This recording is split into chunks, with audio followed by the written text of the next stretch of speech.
Welcome to Sober.Coffee, a weekly coffee chat sharing experience, strength, and hope for anyone on the sober road to recovery. You can download Sober.Coffee weekly on all podcast platforms and check us out on Instagram at Sober.Coffee Podcast and on Twitter at Sober.Coffee Pod. To learn more about us and to help support these sessions, visit online at Sober.Coffee. Here are your hosts, two guys on their own path to recovery, Mike and Glenn. Let's join them at the coffee shop. Be three guys. Because we got to do a shout out to Brian. We don't do that often enough. I think we do. Do we? Okay, then we're done. then we're done.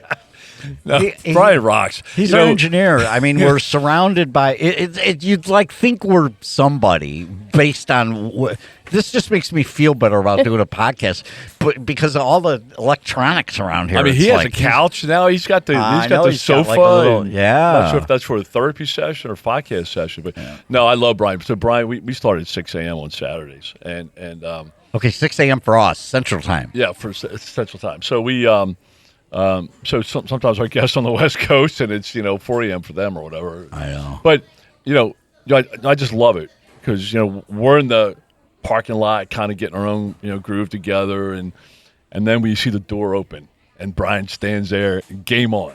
It's game on. Yeah, Brian's fantastic. So he came in this morning, and the power wasn't working, which is a bit of a problem when you're trying to produce a podcast. Power's overrated. Yeah, power is overrated. Yeah. But sobriety isn't. Hey, got a table for three today, Glenn. I know. I love it. I know. This is so fantastic. This topic. So Glenn does the social media. We've been down this drive. I do the website. Glenn does the social media, and he comes upon great content. And today is a classic example of that. We've got the author of a book called Brace Yourself, which is so funny. I love the name, first of all, because for years my slogan was brace yourself, right? Because things are about to get wonky here because Mike has been drinking. But boy, what a great title for a book, and what a great book. So we have Chris with us, Janssen. Hi, Chris. How you doing? Hi, Mike and Glenn. Welcome. Fantastic. Yeah, we're so glad we worked this out. And I got to do a shout out here. Hold on a second. I think it's to Robin. Okay, I got to do a shout out to Robin because Robin coordinated this whole get together at the coffee shop, and she did a lot of work. And so I want to give her a little bit of a shout out there. Awesome. I guess your publicist or whatever it is. But the book, Brace Yourself. I thank you for sending me a copy. I usually when I have an author on, I go buy the book and I read the book. I'm not going to be one of those people who's like, oh yeah, so this author's on it. The book might be good, but I wouldn't recommend it to my mom because I didn't really read it. But so I make a point of reading it, and I got to tell you, I read a lot, and there are writing styles that say what you're going to say it, and then tell them what you tell them. So I can pretty much paragraph jump, right? Okay, I get her point here. Well, in this, I'm making notes, and there's meat in the middle of the paragraph that I'm thinking if I would have skimmed that, I would have missed stuff like this. I'm not saying it is an allergy. I'm not a doctor, but I believe alcohol is like an allergy. And I love that. I just flipped open just one note that I picked. Look at how much that book is. I know, dog-eared. And I just got it, and it's really good stuff because, and I don't know where we're going to go with this morning, but the allergy thing really, really hit me, especially now that I see it when I flip through there.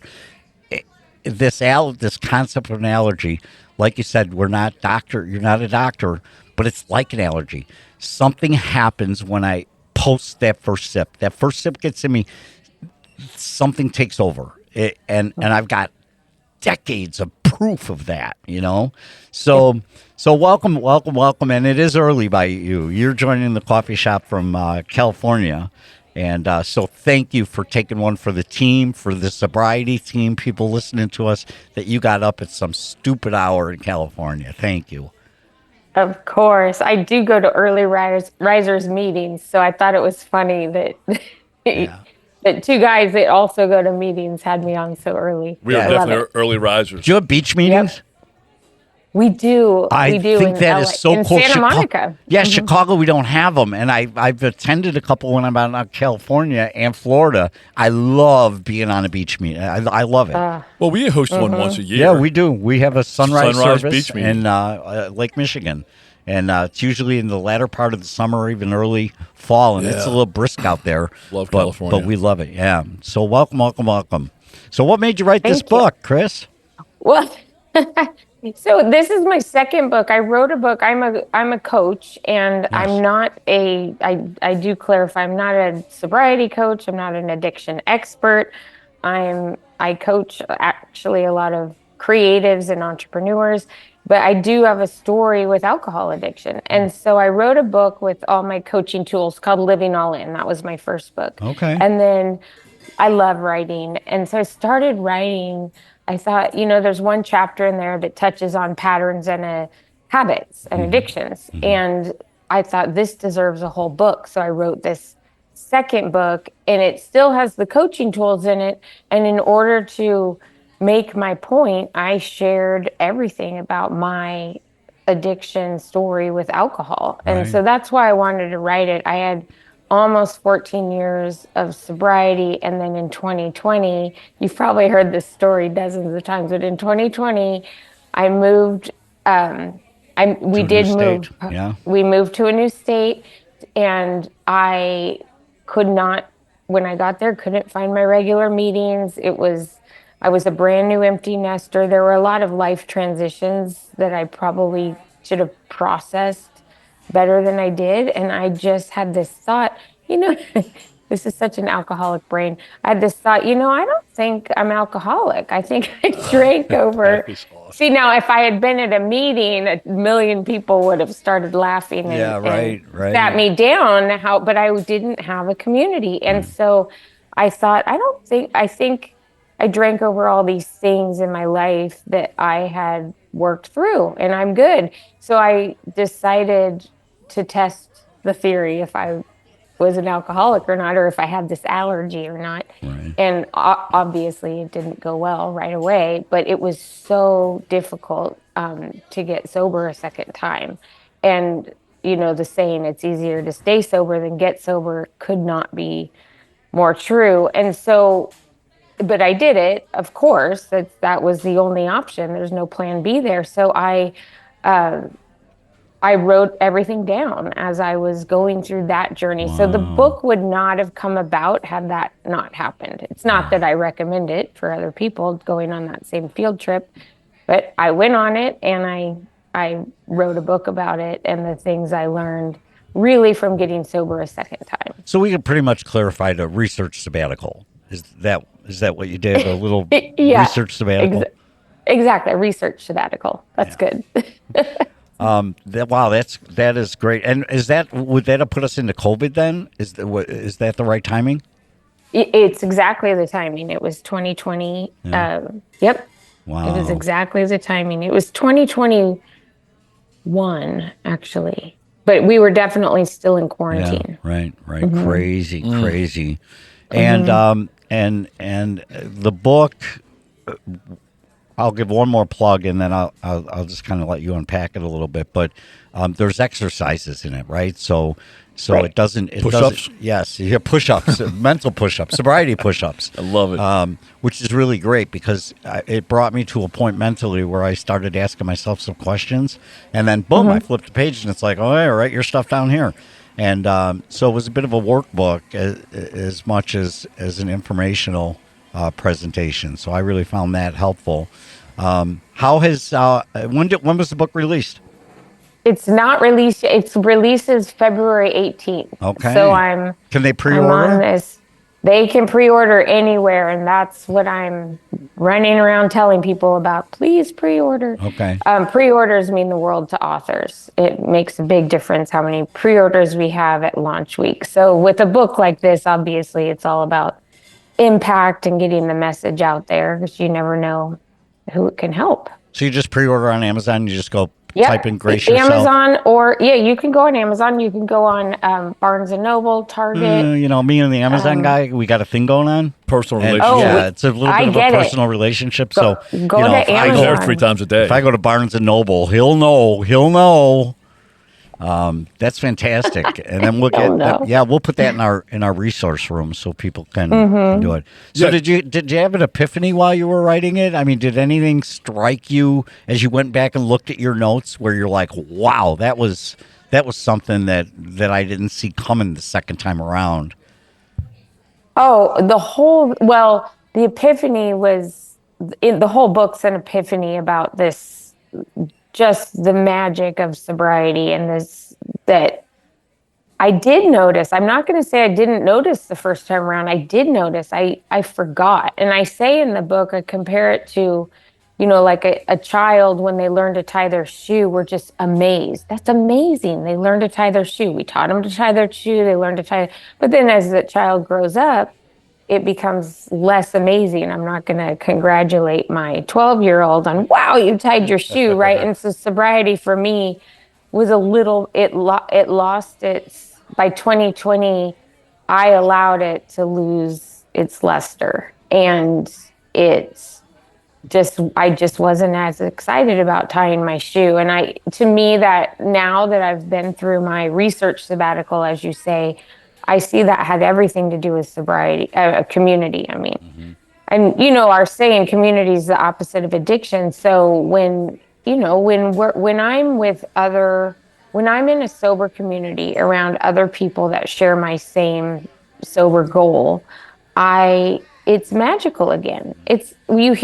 Sharing stories is magical. We hear each other's stories and we think, that's incredible.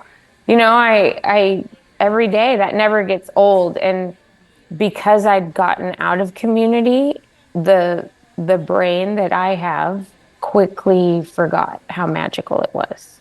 But your story, I've heard repeated 1,000 times in the rooms of the community, where it's like, I quit going to community. I just quit doing it. It's like, when I was on antidepressant drugs, I'm like, Doc, I don't think I need these. I don't feel bad. You don't feel bad because you're taking the meds, and I didn't quite get that. But, community, you do talk a lot about community in the book, and it is so very, very important. So very important. So I have a question. Let's, the book's called Grace Yourself. Yes. So, Chris, how would you define the word grace? That's a great question. So I'm a person of faith. So to me, grace is God's grace, and it's unmerited favor. And I share in the book how a lot of my addiction, and I've seen this in other people too, control was a big issue. Like as a young person, I was a perfectionist. I had rigid thinking. I felt like I needed to, control everything. And so grace was a concept that I did not understand until I got sober, because in 2007 and joined a sober community, because the concept that I could be given something for free without having to control the fact that I earned it didn't make any sense to me. I thought, well, I'll tell you what I deserve. Like and if you have a negative, if you don't think you deserve very much, then you're not able to accept grace. And so, and as we know, before we find recovery and sobriety, a lot of us do have a lot of shame and guilt, and I had that. I talk about that in the book. And so it was really difficult to accept grace. And through the program, through the 12-step program, it was like a light bulb for me when I first got sober. Oh, I'm not accepting grace, and there's nothing I need to do to accept it. It's free. I just have to get out of my own way. And so, people helped me with tools for that, and I help other people with tools for that, with coaching tools also now. So to me, that's grace. It's unmerited favor, and I don't get to decide if I accept it or not. I love that. I should say I I do get to decide if I accept it or not. I don't get to decide if I get it or not. It is, yeah. And that is amazing. I can't wait to go back and listen to that 5 times. Yeah. So, one of the things snippets that I read is you reference standards, right? And you reference shame is a liar. Regardless of either high or how low your standards are, whether you hit them or not, you're worthy, you're loved, and you're whole. So in the big book, page 556 on the upper left side, I really believe that was a lot of fuel in why I drank, right? And the way I say it is my standard bar was so high, right? Because that's my personality. I'm a driver, and if I'm not going to win the Olympics, I'm not going to go, right? Mm-hmm. But I drive to win the Olympics. But that's how high my bar is. And then my performance, is a lower bar, right? And that gap in between, so much shame and guilt and remorse and self-hate because I didn't hit my high standards, right? And that was fuel. And then the more I drank, the higher, the more, euphoric I got, the higher my standards got, because now I got to make up more time. I'm going to set the bar even higher. Mm-hmm. And because I'm drunk, naturally my performance is even lower. So the gap got even bigger, right? Really? Your performance waned when you were drunk? See, mine, I thought it was awesome, but I think I got better. From the input I had from others, all right, it sucked. So, the one thing that the theme, right, build a sober life that you want. I think this goes around a lot of your coaching, right? Build the life you want. I think back to my early sobriety, I had no idea. The life I have today, there's zero chance that I would have sat there with 6 months sober and said, well, this is the life I want. Let me just go ahead and I want to be going to a studio someday in the morning. On, man. I mean, to me, it was almost like each new step, each new floor of the building that I'm building. I built the foundation, right? I was sober for 2 years. I didn't do anything. All I did was focus on my sobriety and how do I get through today and right. But then I said, okay, maybe I can take on another floor, right? And what's that going to look like? And hey, I used my higher power. I prayed. I'm like God, I call him dude. I'm like, dude, I'll do anything you want me to do, right? And then I started working on that floor. And then I'm like, oh, hey, that kind of worked out. Like I didn't mess it up. Like, let me work on another floor, right? But I had no I had no roadmap. Like I'm 9.5 years. I have no idea. Back then, at year 3, I could not have crafted today. Mm-hmm. So how does that work? So, well, in both my books, I asked the question, what do you want? So I think we need to be clear on what it is we want. And it doesn't need to be 5 years from now or a year from now, because like you said, that was such a good point. We don't know. Like, I couldn't imagine I'd be right here having a second book a few years ago, right? So we don't know, but we do know what we do. I do think it's important to know what we want in terms of the big want, right? Mm-hmm. I want to feel at peace. I want to be around people who energize me and make me feel at peace. So there's things that we want. Now, the smaller want, I don't know exactly what that looks like. I trust that that I will figure that out. So the subtitles of both books are how to show up for the life you want and how to show up for the sober life you want. And to me, showing up is the key there. Is I can't just show up when I want to. I need to show up for life when I don't want to, when it's hard, right? When we're in a season of grief, or there's lots of very difficult seasons in life. So showing up is the opposite of numbing out to me. That's what my definition of it is. And so with help, we can show up instead of numbing out. And when we show up, you talked about standards. When we set, because perfectionism was such a part of my story as a young person, and I learned to navigate that in sobriety. I do give exercises in this book for that. I think, an achiever and a high growth person, that's different from being a perfectionist. A high growth person will do what it takes to get our goal. A perfectionist will kind of crumple up the paper and throw it in the trash if things aren't working out toward that goal, right? We'll ditch the goal instead of just tweaking the strategy. Mm-hmm. So the perfectionism, to me, is the dangerous thing that can lead to shame and guilt and this unnecessary sense of failure, which can lead to addiction, like grabbing a soother, and that becomes a ritualistic soother, that becomes an addiction. So I put an exercise in the book to navigate those high standards, right? Like asking ourselves, what's the rule I have for getting what I want? And if that rule is outside of my control, we've got to change the rule. Like if I was just talking to a hospitality host, so I would use the example of, okay, if the standard I want is to throw a great party, right? And it's Christmas time, I'm going to entertain. Well, and if my rule for defining a great party is everybody needs to have fun and laugh. Well, now I've set a rule that's outside of my control. Right. So so in my coaching, I'm really getting nitty gritty with people's language and the rules we set for getting what we want. It goes all into that in the book. That's why it's interactive and workbookish. And you're laying that out there pretty precisely for 4:00 in the morning. I'm telling you, I'd like to have this conversation with you after you've had a cup of coffee or something. Oh my gosh! Well, I have one right here. Yeah, I'll be checking in on you when it's siesta time in about an hour and a half. Hey, Chris, I had a question. Thank you for calling Chris. She's napping right now. Great stuff.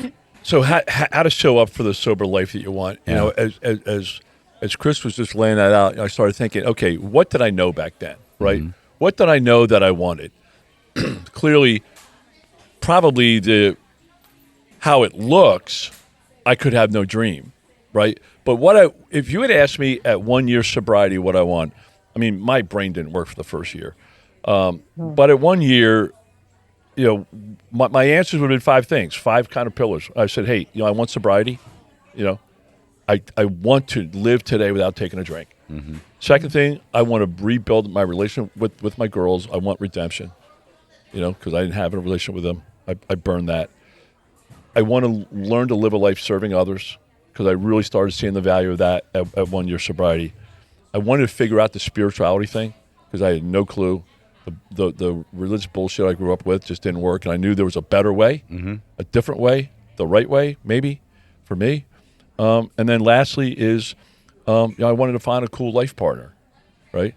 And that's probably all I could have said at that point, because I had no idea what that looked like, right.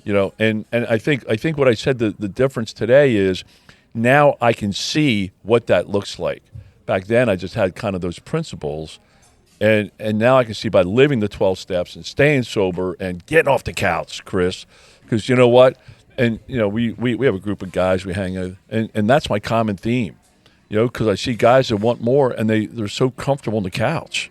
And I'm like, life isn't on the couch. Life happens when you get off the couch. Yep. That's right. I think recovery is a program of action, for sure. Yes. The big book talks about that quite a bit. I can't quote page numbers like you can. I know. I was impressed. I was going to stop him and say, hey, whoa, wait, let me just clarify. There. That's the only page number I know. It really is.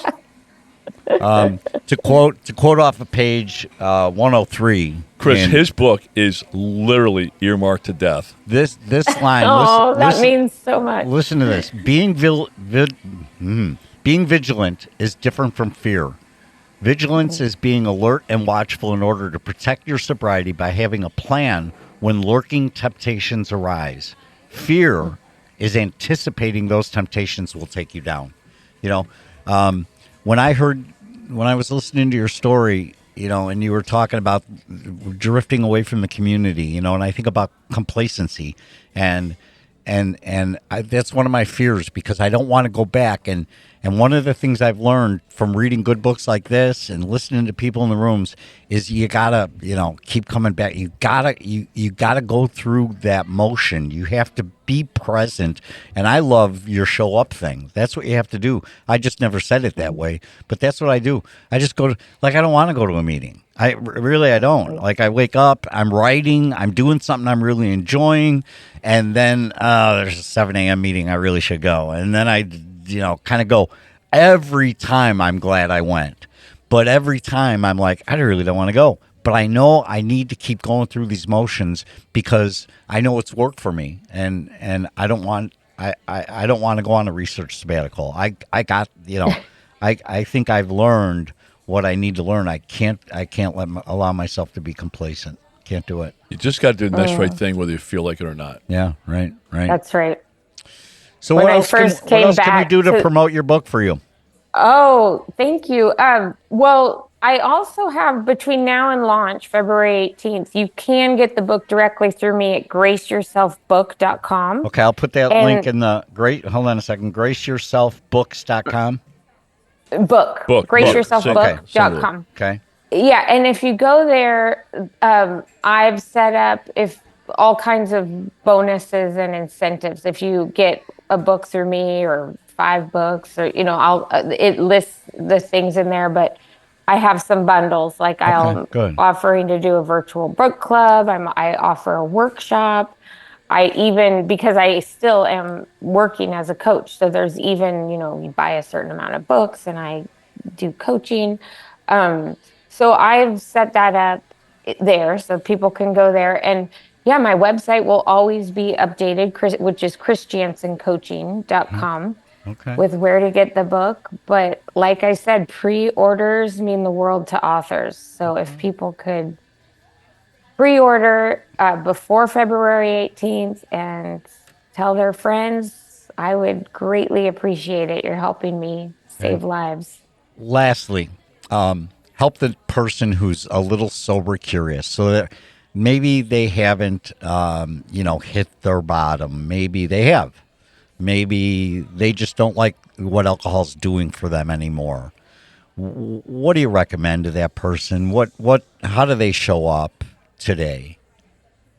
Yeah, I would say you're directly to that person. You're loved. Take the shame off. Shame is a liar. There's no need for it. And find a sober community. There's zillions of them. Yeah. We live in a time when it's very easy to find a community who's looking to solve the same problem you're struggling with. Yeah. And they exist on Zoom. I mean, there's still Zoom meetings that are very healthy.